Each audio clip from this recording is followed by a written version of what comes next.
Today on a live stream with Jordan Jones and Robert Cargil, I got to ask them questions. Did Sodom and Gomorrah actually exist? Now, because he was in a hurry, he didn't get to answer my other part of does this city, if it did exist, appear in earlier mythic or even possibly earlier sources that ever gets referenced? Just curious if there was anything there, because if there's anything I know about Bob Cargil, he dives deep into the earlier of the earlier of the earlier. I mean, he finds all sorts of cool stuff. And then, of course, you have Jordan Jones, and I have to interview these guys again. Well, Jordan, I've never interviewed yet. He's such a smart guy on the channel. So the other question I asked was, look, was Josiah's reforms, is there good reason to doubt this happened historically? I ask this because Jonathan Adler asked this on Twitter, and there was a lot of scholarly debate, we just accept it, we never really question whether it happened, and of course, his answer is very interesting. So stay tuned.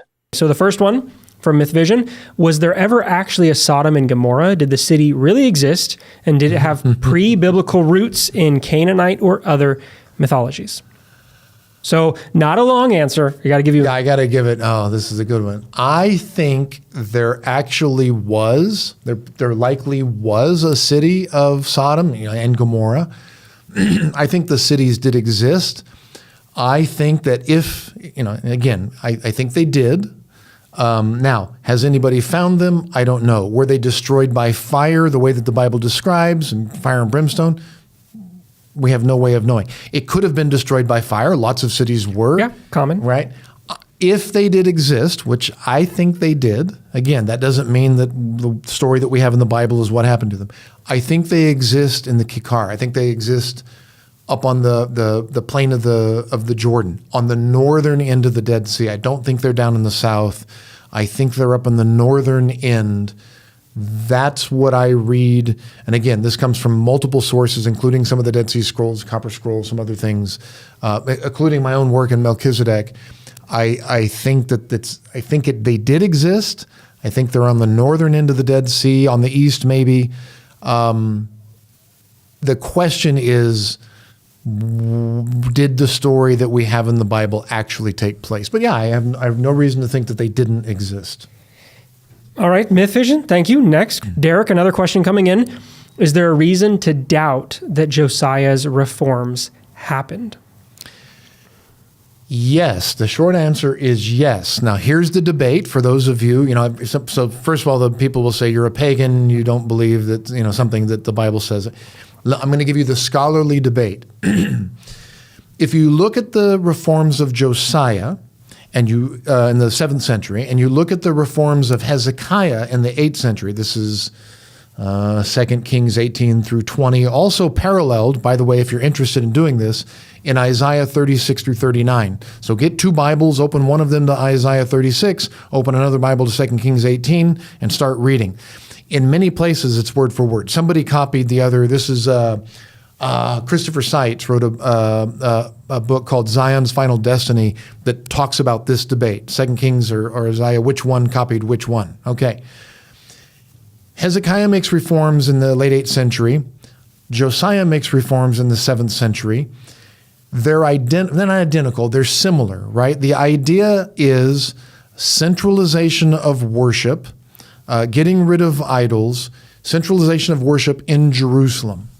There are some differences, but some scholars think that Hezekiah's reforms are real and the reforms of Josiah are copying Hezekiah literally just to prop up Josiah, just to make Josiah look like a good king. Some scholars think that Josiah's reforms were real since they have to do with the creation of Deuteronomy, and the discovery of Deuteronomy, sorry. I want to tip my hand there. And that they were superimposed back upon Hezekiah, and Hezekiah really didn't do the things that he claims to do. But then you got that old Sennacherib, Sennacherib. Which is also then a complication because are the claimed reforms happening because you did them or because someone came in and destroyed a bunch of high places and temples and now you're like, wait, we shut those down. Right. Don't be confused. Right. We decommissioned. He didn't go back to Nineveh because there was a civil war going on. God destroyed his army. And so the answer to the simple answer to the question is yes, there's reason to doubt it. The long answer is which one, Hezekiah's reforms or Josiah's reforms, are more likely to be true. I think that you can make a case that a king, now hear me out here, I'm going to say this very carefully, that a ruler might want to consolidate power around himself by dismissing all of the bureaucracy everywhere else, choosing his own, see what I'm doing here? Choosing his self-appointed leaders, administrators, putting them in places of power, and then taking over the central government, the city, where the seat of government is, and making sure that that new ruler has all authority over that seat, that city, that of where the central, the capital, the central power is. I'm not just talking about antiquity, right? Sometimes this happens in the modern world. A new leader will come to power and they'll want to make sure that they make reforms so that they have complete control over everything that goes on in that city. And that's what Hezekiah is claiming to do, and that's what Josiah is claiming to do, to the extent that he's going to say, hey, look, we discovered this new set of rules. We got a set of rules. We should do this here. That what I am doing is grounded in a tradition that has been lost. It's not wholesale. It's not new. I am returning to the traditions of our ancestors that has been forgotten. And people who watch this channel know that I'm from I was raised in a restoration movement tradition. Restoration movements are always restoration movements. They're never something new.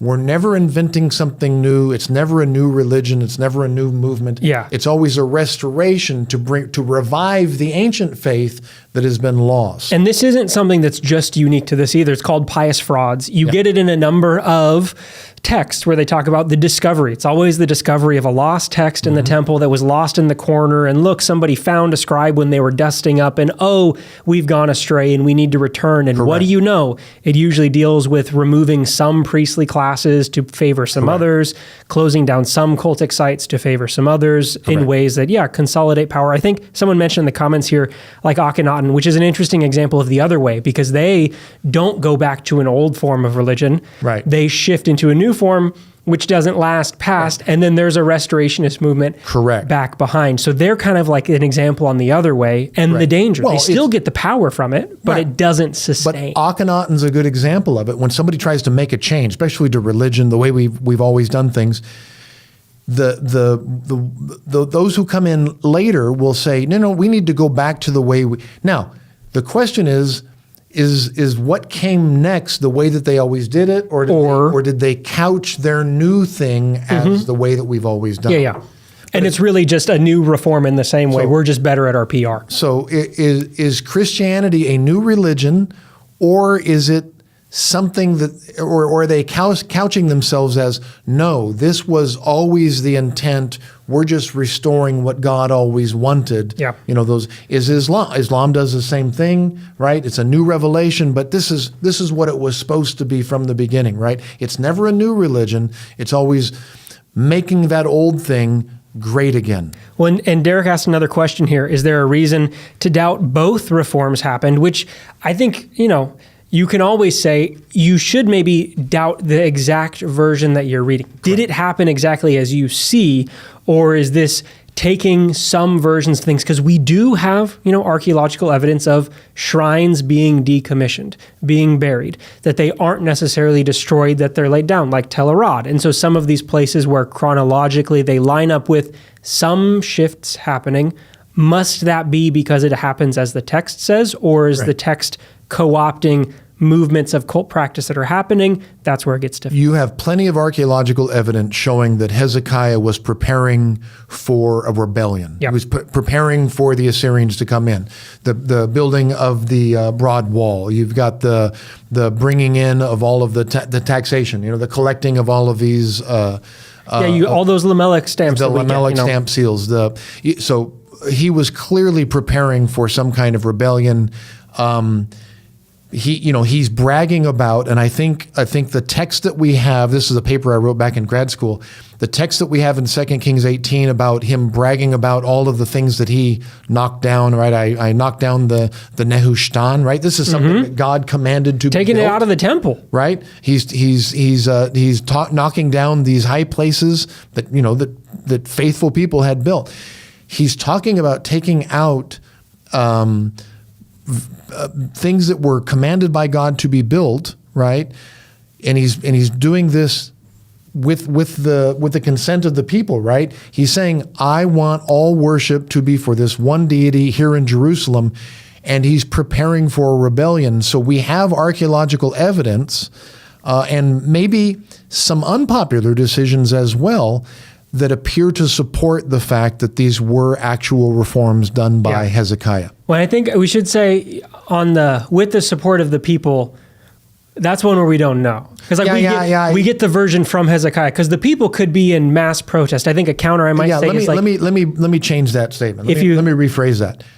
Without the support of the people, I'm guessing that the people like their popular religion, you like the access that they were doing out, and now that they have to come to Jerusalem, that's the only place I can go worship. I can't do my household god. This is my ancestral site. This is because I think let me restate that. The cakes for the Queen of Heaven stories is one where they do we have been doing this. We've been doing this in the cities. We've been doing this in the little fertility things, the twins that they're finding everywhere. There's the prophet saying no, and the people saying get out of my face. That's a good point. So which is hard because we don't hear from them. Right. You get the text that comes in one way, archaeology, which is usually on the big side, and it's those little JPFs that tell us a different story. I was thinking the consent of the people in Jerusalem. Yeah, I'm guessing the people in the countryside aren't happy about the people in Jerusalem might be like, I don't mind some more money coming in. The priests in Jerusalem are like, I'm fine. The priests outside of Jerusalem. The people at large are probably not happy about this. Yeah, so thank you. Yes, thank you for the questions, Derek, and all around.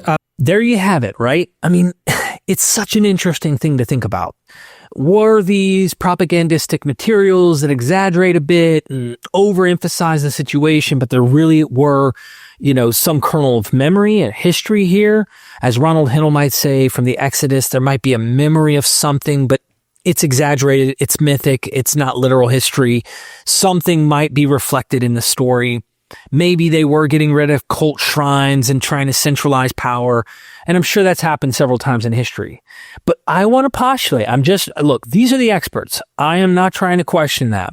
But I wonder if we marry that to Jonathan Adler's hypothesis and just pretend that Judaism's actual origins for their text, their national identity, and the common folk, what if that Hasmonean era, they ended up crafting and really working off of maybe prior models, but then invented these golden age moments where there's this new thing that comes in? What if the new Josiah's reforms? What if Moses is reforming? What if the Ezra and Nehemiah material is really reflecting this Hasmonean era? I mean, I know it's radical. Look, I'm asking questions, and I loved their answers. Be sure to go subscribe to Bible and Archaeology. These are my friends. I really look up to them. I love learning from them. And also stay tuned, because we're going to have Robert Cargil back. We're going to have Jordan Jones on for the first time. These guys are full of insight. So stay tuned, ladies and gentlemen, and thank you.